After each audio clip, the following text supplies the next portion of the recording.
চুপিসারে বিয়ে করে নিলেন তৃণমূল কংগ্রেসের সাংসদ মহুয়া মৈত্র।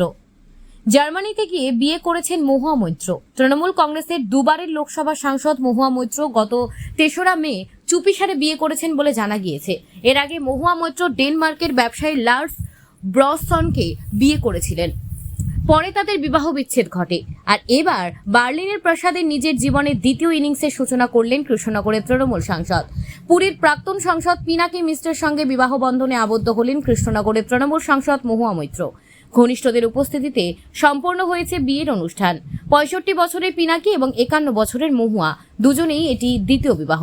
মহুয়া আদ্যপান্ত রাজনীতিবিদ, স্বামী পিনাকি মিশ্র রাজনীতিক, তিনি পেশায় আইনজীবী। ২০১০ সালে তৃণমূলে যোগদান করেন মহুয়া।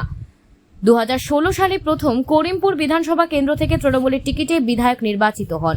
মহুয়াকে তারপরে সংসদে পাঠান মমতা বন্দ্যোপাধ্যায়। ২০১৯ এবং ২০২৪ পরপর দুবার কৃষ্ণনগর থেকে নির্বাচিত হন মহুয়া। বর্তমানে তিনি কৃষ্ণনগরের সাংসদ। অন্যদিকে পিনাকি সুপ্রিম কোর্টের আইনজীবী।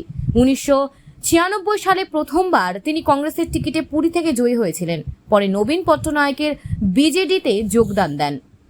২০০৯ সাল থেকে ২০১৯ সাল পর্যন্ত পরপর ৩বার সাংসদ নির্বাচিত হন।